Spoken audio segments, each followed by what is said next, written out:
ಅಲ್ಲ ಇವ್ರೆ ಆ ಕೇಸ್ ರಿಜಿಸ್ಟರ್ ಮಾಡ್ಸಕ್ ಒಂದ್ ರಿಟ್ ಪಿಟಿಷನ್ ಹಾಕ್ಬೇಕಾದ್ ಬಂತು, ಹಂಗಿದೆ ನಮ್ ಪೊಲೀಸಿಂಗು. ಅದೇ ಅಲ್ವಾ ದೀಕ್ಷಿತ್ ಸಾಹೇಬ್ರ ಆರ್ಡ್ರು?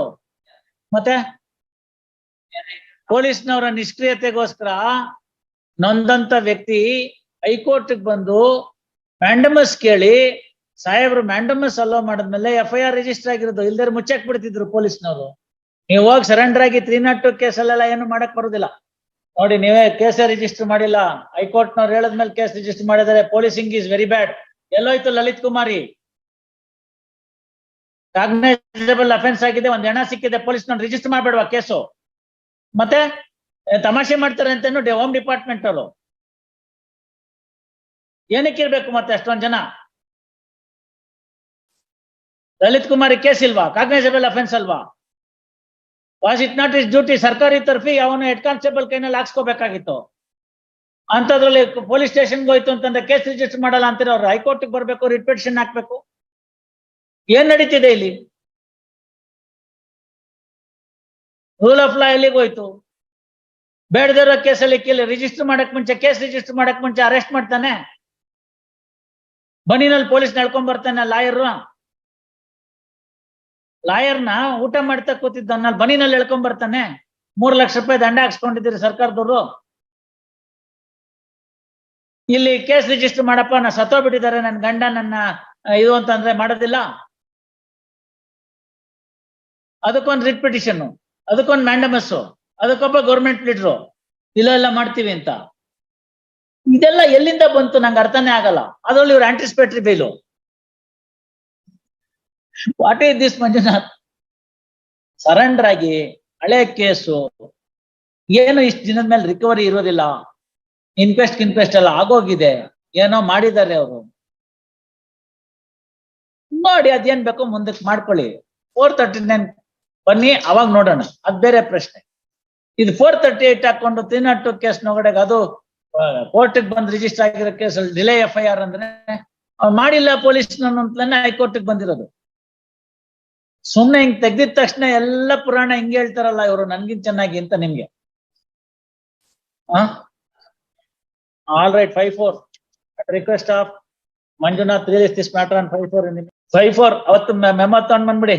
ಒಂದ್ ಮಾತು ಕೇಳಿ, awaiting service of notice to R2. Next case ಅಮ್ಮ. ಎಸ್ ಯಾಕಮ್ಮ? ಏನ್ ಅಫೆನ್ಸ್? 68 to 469 470 ಯಾರಿಗೋ ಟೋಪಿ ಹಾಕಲಾಗಿದೆ. ಯಾರಿಗ ಟೋಪಿ ಹಾಕಿದಿರಿ? ಏನ fraud, cheating, forgery? Counsel for petitioner place time. In the mean time learned HGP to file objection. ವಿಷಪ್ರಾಶನ ಆದ್ಮೇಲೆ ಸ್ಟಮಕ್ ವಾಶ್ ಆಗಿದ್ಯಾ ಅಂದೆ? ಅದ್ರ ರೆಸಿಡ್ಯೂನಲ್ಲಿ ಏನ್ ಸಿಕ್ತು? ಕೆಮಿಕಲ್, ಪೊಟ್ಯಾಷಿಯಮ್, ಸೋಡಿಯಂ, ಏನೋ ಒಂದ್ ಸಿಕ್ತು ಬಿಡಿ ಸರ್. ವಿಷ ಅಷ್ಟೇನೆ. ಅದಕ್ಕೆ ಇನ್ನೊಂದಿನ ಹೇಳ್ಬೇಕಲ್ಲ, ಇವತ್ತು ಟೈಮ್ ಇಲ್ಲ. ಯಾವ ವಿಷ ತಗೊಂಡ್ರೆ ಒಳಗಡೆ ಯಾವ ಭಾಗ ಕಾಣುತ್ತೆ, ಬಂದಿರೋ ಸ್ಟಮಕ್ ವಾಶ್ ಒಳಗಡೆಯಿಂದ ಯಾವ ವಿಷ ಅಂತ ಹೇಳ್ಬೋದು. ಬರೇ ವಾಸನೆ ಮತ್ತು ಬಣ್ಣದಿಂದ ಗೊತ್ತಾಯ್ತಲ್ಲ? ಎಲ್ಲ ತಿಳ್ಕೊಬೇಕಪ್ಪ. ಇದೇನ್ರಿ ಅದು ಪಿಕ್ಚರ್ ಹೇಳದಂಗೆ ಕಥೆ ಬರ್ದ್ಬಿಡ್ದೆ ನಾನು. ವಿಷ ಕುಡಿದ್ಮೇಲೆ ಅವಳೇ ಹೋಗಿ ವಿಷ ಅಂತ ಗೊತ್ತಾಗಿ ಅದನ್ನೆಲ್ಲ ತಾನೇ ವಾಂತಿ ಮಾಡ್ಕೊಂಡು ಮಕ್ಕಳನ್ನ ಕರ್ಕೊಂಡು ಏನೋ ವ್ಯವಸ್ಥೆ ಎಲ್ಲ ಬರೇ ನೋಡಿದ್ರೆ ಎಲ್ಲ ಯಾವ್ದೋ ಆತರ ಕೇಸ್ ಅಂತಾನೆ ಕಾಣುತ್ತೆ. ಪಿಕ್ಚರ್ ನೋಡ್ ಬರ್ದಿರಂತ. ಎಲ್ಲಾರು ಹೋಗ್ಕೊಳ್ಳಿ ಬಿಡ್ರಿ. ಪೊಲೀಸ್ ಸ್ಟೇಷನ್ಗೆ ಹೋಗಿದಾರ ಇಲ್ವೋ? ಇಲ್ಲ ನೀವೇ ಹೇಳ್ತೀರಾ? ಇಲ್ಲ ನಾನು ಹೇಳ? ಆರ್ಡರ್ ನಾನ್ ತಾನೇ ಡಿಕ್ಟೇಟ್ ಮಾಡ್ಬೇಕು? ಮತ್ ಬಿಡಿ, ಇವಳು ಅತ್ತೆ ಹೋಗ್ಲಿ ಬಿಡಿ. ನಿಮ್ ಹತ್ರ ಬಂದ್ಲಿ ಏನ್ ಬೇಕೋ ಕೇಳ್ಕೊಳ್ಳಿ, ಬರ್ಕೊಳ್ಳಿ. Heard Shri Pavan HK and HGP. Petition under section 438 CRPC with following prayer. Brief facts of the case are as under. Upon the complaint lodged by Kavita, wife of Lokesh, Kodur police registered a case in crime number 5/2023 on 11/1/2023 for the offence punishable under section 498A 307 IPC. First, reduced section 34 IPC against 2 persons, namely Lokesha and Jankamma. First, the gist of the complaint governments revealed that the complainant was married to The first accused Lokesha and sufficient amount of dowry was given at the time of marriage.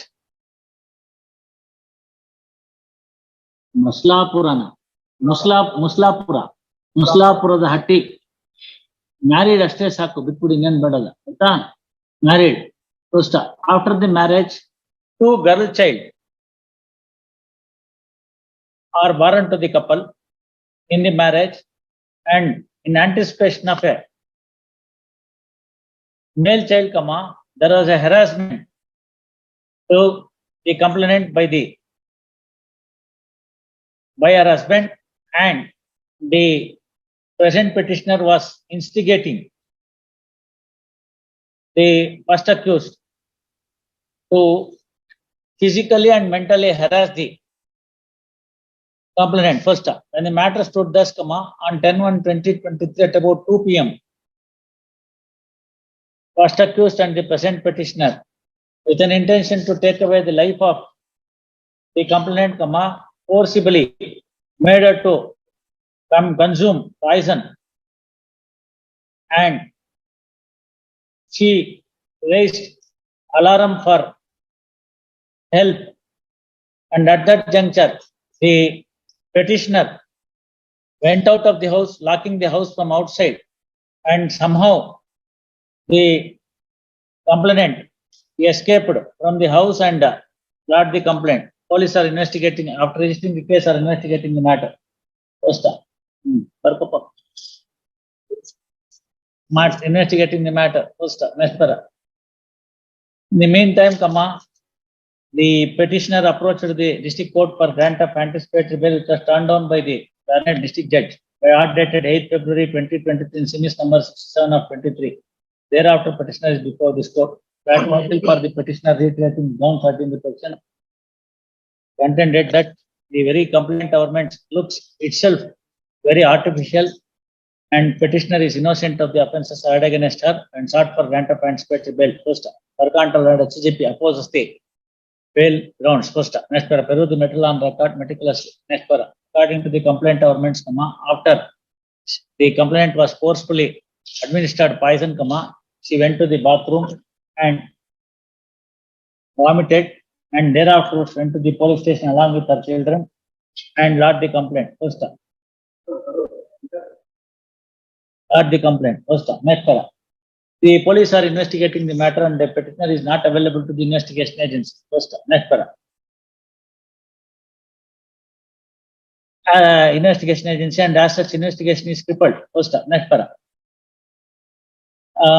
directing the petitioner to join the investigation and undergo limited period of investigation. Custodial investigation would meet the ends of justice. Accordingly, following order. ಅದೇ 11ನೇ ತಾರೀಕು ಅಂತ ಮಾಡ್ಬಿಡು.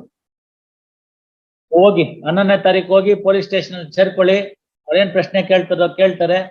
5 ಗಂಟೆಗೆ ನಿಮ್ಮನ್ನ ಬಿಡ್ತಾರೆ. ಒಂದು bond ಬರ್ಕೊಡಿ 1 lakh ರೂಪಾಯಿಗೆ. Yes mister Devarajaiah,